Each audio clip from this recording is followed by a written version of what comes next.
ತಲೆದಂಡ ಬಿಜೆಪಿಯಲ್ಲಿ ಒಂದು ಮಹತ್ವದ ತೀರ್ಮಾನವನ್ನು ಹೈಕಮಾಂಡ್ ಕೈಗೊಂಡಿದೆ ಹಾಗೂ ಅಧಿಕೃತವಾಗಿ ಅದನ್ನು ಈಗಾಗಲೇ ಕನ್ವೆ ಮಾಡಿಬಿಟ್ಟಿದೆ.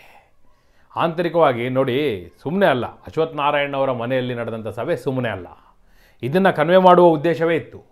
ಹೈಕಮಾಂಡ್ ಕೆಲವು ಪ್ರಮುಖ ತೀರ್ಮಾನಗಳನ್ನ, ಅದರಲ್ಲೂ ಕೂಡ ಈಗ ಮಳೆಗಾಲದ ಅಧಿವೇಶನ ಆರಂಭ ಆಗೋದಕ್ಕೂ ಮೊದಲೇ ಈ ತೀರ್ಮಾನ ಮಾಡಬೇಕಾಗಿತ್ತು, ಅದೇ ಕಾರಣಕ್ಕಾಗಿ ಮಾಡಿದ್ರು ಹಾಗೂ ಅದನ್ನು ಕ್ಲಿಯರಾಗಿ ಕನ್ವೆ ಮಾಡಿದ್ರು. ಅದು ಎಲ್ಲರನ್ನ ಕೂರಿಸ್ಕೊಂಡು ನೋಡಿ, ಅರವಿಂದ ಲಿಂಬಾವಳಿಯವರು ಇವತ್ತಿನವರೆಗೂ ವಿಜೇಂದ್ರ ಅವರು ರಾಜ್ಯಾಧ್ಯಕ್ಷ ಆದ ನಂತರ ಈ ರೀತಿಯ ಒಂದು ಸಭೆಯಲ್ಲಿ ವಿಜೇಂದ್ರ ಜೊತೆಯೇ ಭಾಗವಹಿಸಿದ್ದು ಮೊಟ್ಟ ಮೊದಲು. ಯಾವ ಕಾರಣಕ್ಕಾಗಿ ಬಂದರು, ಜೋಶಿಯವರು ಹೇಳಿದ್ದೇನು, ಹೈಕಮಾಂಡ್ ಕೈಗೊಂಡಿರುವಂಥ ತೀರ್ಮಾನ ಏನು, ಯಾರ ತಲೆದಂಡ ಆಗಿದೆ, ಇದು ಯಾವುದರ ಮುನ್ಸೂಚನೆ, ರಾಜ್ಯಾಧ್ಯಕ್ಷ ಪಟ್ಟದ ಬಗ್ಗೆ ಏನು ತೀರ್ಮಾನ, ಈ ಎಲ್ಲ ವಿವರಗಳನ್ನ ಕೊಡೋ ಸಲುವಾಗಿ ನಾನು ಬಂದಿದ್ದೇನೆ. ಆತ್ಮೀಯರೇ, ವಾರ್ತೆ ವಿಶೇಷ ಕಾರ್ಯಕ್ರಮಕ್ಕೆ ಸ್ವಾಗತ. ನಾನು ವೀರೇಂದ್ರ ಉಪ್ಪುಂದ. ನೋಡಿ, ರಾಜ್ಯಾಧ್ಯಕ್ಷ ಪಟ್ಟದ ಸುತ್ತ ಚರ್ಚೆ ನಡೀತಾ ಇತ್ತು. ಏನು ವಿಜೇಂದ್ರ ಅವರನ್ನ ಮುಂದುವರಿಸ್ತಾರಾ, ಮುಂದುವರಿಸೋದಿಲ್ವಾ, ಏನಾಗುತ್ತೆ ರಾಜ್ಯಾಧ್ಯಕ್ಷ ಪಟ್ಟದ ವಿಚಾರವಾಗಿ.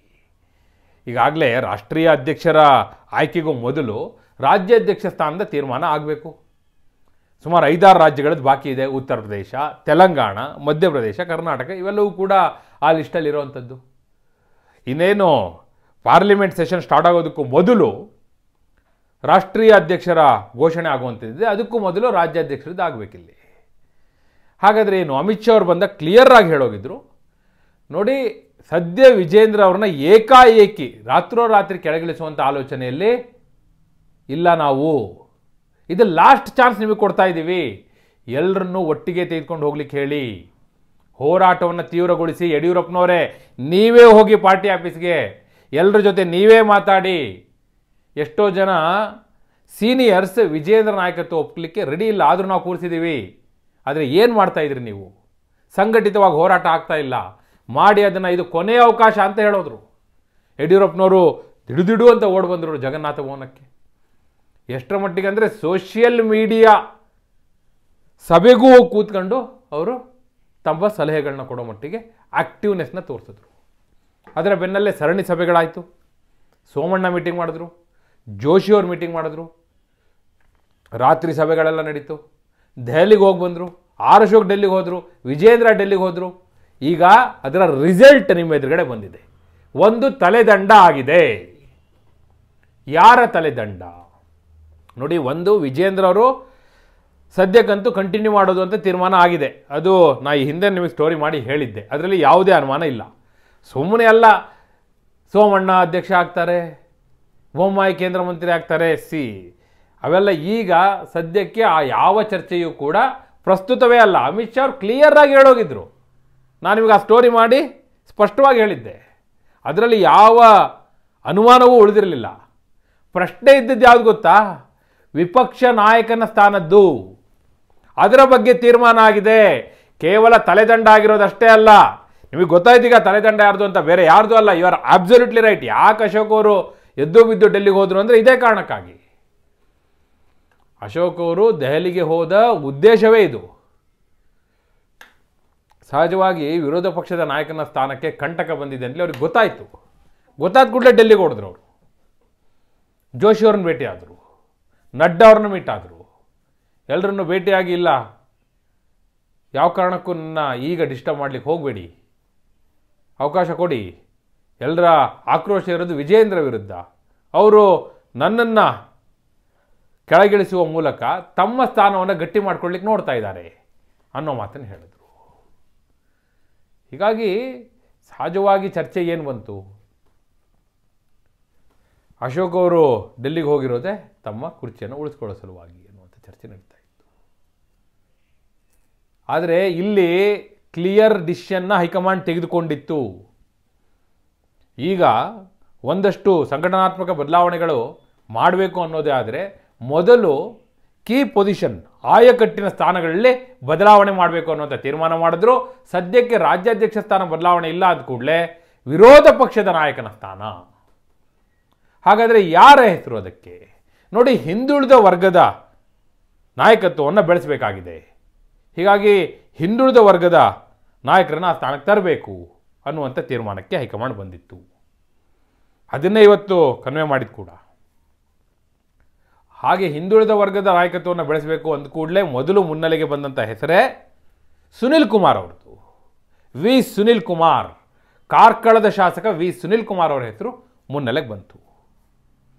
ಯಾಕಂದರೆ ನೋಡಿ, ಯಾವ ಕಾರಣಕ್ಕಾಗಿ ಹಿಂದುಳಿದ ವರ್ಗಗಳ ನಾಯಕತ್ವವನ್ನು ಬೆಳೆಸಬೇಕಾದಂಥ ತೀರ್ಮಾನವನ್ನು ಹೈಕಮಾಂಡ್ ಮಾಡ್ತು ಅಂದರೆ, ಒಂದು, ರಾಷ್ಟ್ರಾದ್ಯಂತ ಜಾತಿ ಗಣತಿ ಮಾಡುವಂಥ ತೀರ್ಮಾನವನ್ನು ಜನಗಣತಿಯ ಜೊತೆಗೆ ಈಗ 26ರಲ್ಲೇ ನಾವು ಮಾಡ್ತೀವಿ ಅಂತಲೇ ಅನೌನ್ಸ್ ಮಾಡಿದ್ದಾರೆ ಅವರು.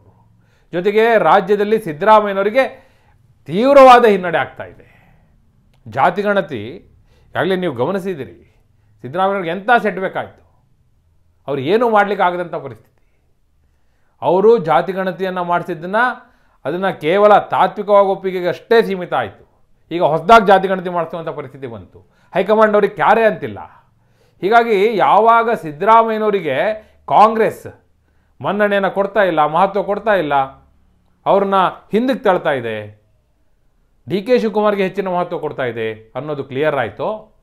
ಆ ಹಿಂದುಳಿದ ವರ್ಗಗಳ ಮತವನ್ನು ಕ್ರೋಢೀಕರಿಸುವ ದೃಷ್ಟಿಯಿಂದ ಹಿಂದುಳಿದ ವರ್ಗದ ನಾಯಕತ್ವಕ್ಕೆ ಈಗ ಆಯಕಟ್ಟಿನ ಸ್ಥಾನಮಾನ ಕೊಡುವಂಥ ತೀರ್ಮಾನವನ್ನು ಹೈಕಮಾಂಡ್ ಮಾಡ್ತು. ಹೀಗೆ ನಡೆದಿದ್ದು. ಹೇಗೆ ನಡೀತು ಅನ್ನೋದನ್ನು ನಾನು ಹೇಳ್ತಾ ಇದ್ದೀನಿ. ಹಿನ್ನೆಲೆಯಲ್ಲಿ ನಡೆದಿದ್ದೀವಿ ಎಲ್ಲವೂ ಕೂಡ. ನೋಡಿ, ಜೋಶಿಯವ್ರು ಬಂದು ಹೇಳಿದ್ದೇನು ಗೊತ್ತಾ? ಸಭೆ ನಡೀತಲ್ಲ, ಎಲ್ಲರೂ ಒಗ್ಗಟ್ಟಾಗಿ ಹೋಗಬೇಕು. ಭೂಪೇಂದ್ರ ಯಾದವ್ ಅವರು ಬರ್ತಾ ಇದ್ದಾರೆ, ಅವ್ರ ಎದುರುಗಡೆ ರಂಪ ರಾಮಾಯಣ ಆಗಬಾರ್ದು, ನಮ್ಮ ಒಡಕು ಅವ್ರ ಎದುರುಗಡೆ ಬರಬಾರ್ದು. ಹೈಕಮಾಂಡ್ ಏನು ಹೇಳುತ್ತೋ ಅದನ್ನು ಎಲ್ಲರೂ ಕೂಡ ಒಪ್ಕೋಬೇಕು. ನಾವು ಅವ್ರು ಹೇಳಿದ್ದನ್ನು ತುಟಿ ಪಿಟಿಕನ್ನದೇ ಸ್ವೀಕರಿಸಬೇಕು, ಹಾಗೂ ಒಗ್ಗೂಡಿ ಹೋರಾಟ ಮಾಡುವತ್ತ ಚಿತ್ತವನ್ನು ಹರಿಸಬೇಕು. ಯಾವುದೇ ಕಾರಣಕ್ಕೂ ಕೂಡ ರಾಂಗ್ ಮೆಸೇಜ್ ಹೈಕಮಾಂಡಿಗೆ ಹೋಗಬಾರ್ದು ಅನ್ನೋದನ್ನೇ ಸ್ಪಷ್ಟವಾಗಿ ಹೇಳಿದ್ರು ಜೋಶಿಯವರು. ಎಲ್ಲರೂ ಒಪ್ಕೊಂಡ್ರು. ಆದರೆ ಸಹಜವಾಗಿ ಕೆಲರದಿತ್ತು ನಾಯಕತ್ವದ ಬಗ್ಗೆ ಅಪಸ್ವರ ಅನ್ನೋದು ಸಹಜವಾಗಿ ಅಲ್ಲೂ ಕೂಡ ಕೇಳಬಂತು. ನೋಡಿ, ಇದು ಹೈಕಮಾಂಡ್ ಮಾಡ್ತಾ ಇರುವಂಥ ತೀರ್ಮಾನ. ಹೈಕಮಾಂಡ್ ಏನು ಹೇಳುತ್ತೋ ನೋಡೋಣ, ನಾವೇ ಏನೋ ಊಹೆ ಮಾಡ್ಕೊಳ್ಳೋದು ಬೇಡ ಅನ್ನೋ ಮಾತನ್ನೇ ಹೇಳ್ತಾರೆ. ಇನ್ಫ್ಯಾಕ್ಟ್ ಜೋಶಿಯವ್ರಿಗೆ ಗೊತ್ತಿತ್ತು ಏನೇನು ತೀರ್ಮಾನ ಆಗ್ತಾ ಇದೆ, ಏನಾಗುತ್ತೆ, ಅದರ ಪರಿಣಾಮ ಏನು, ಯಾವ ನಾಯಕತ್ವ ಬದಲಾಗುತ್ತೆ, ಇವೆಲ್ಲವೂ ಗೊತ್ತಿತ್ತು ಅವರಿಗೆ.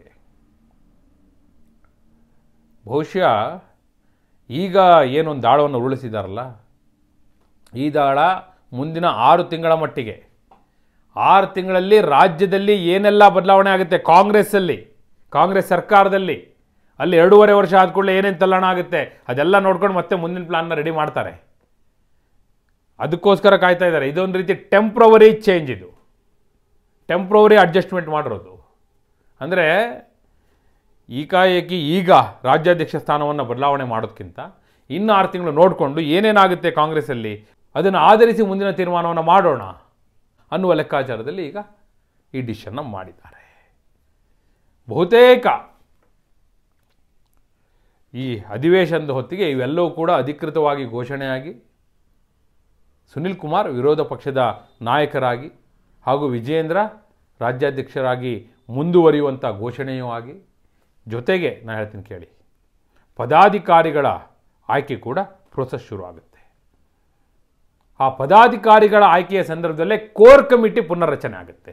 ನೋಡಿ, ಯಾವಾಗ ಕಳೆದ ವಿಧಾನಸಭಾ ಚುನಾವಣೆಯ ನಂತರ ಹೊಸ ಕೋರ್ ಕಮಿಟಿ ಆಗಿಲ್ಲ, ವಿಜಯೇಂದ್ರ ರಾಜ್ಯಾಧ್ಯಕ್ಷರಾದರೂ ಕೂಡ ಕೋರ್ ಕಮಿಟಿ ಆಗಿಲ್ಲ. ಸೊ ಆ ಕೋರ್ ಕಮಿಟಿಯ ನೇಮಕ ಪ್ರಕ್ರಿಯೆ ಕೂಡ ಅದಕ್ಕೂ ಚಾಲನೆ ಸಿಗುತ್ತೆ. ವಿ ಸೋಮಣ್ಣ ಬರ್ತಾರೆ ಈ ಕೋರ್ ಕಮಿಟಿ ಒಳಗೆ, ಬೊಮ್ಮಾಯಿ ಅವರು ಇರ್ತಾರೆ, ಲಿಂಬಾವಳಿ ಬರ್ತಾರೆ, ಪ್ರಮುಖರೆಲ್ಲರೂ ಕೂಡ ಬರ್ತಾರೆ. ಮತ್ತೊಂದು ಚರ್ಚೆ ನಡೀತಾ ಇದೆ.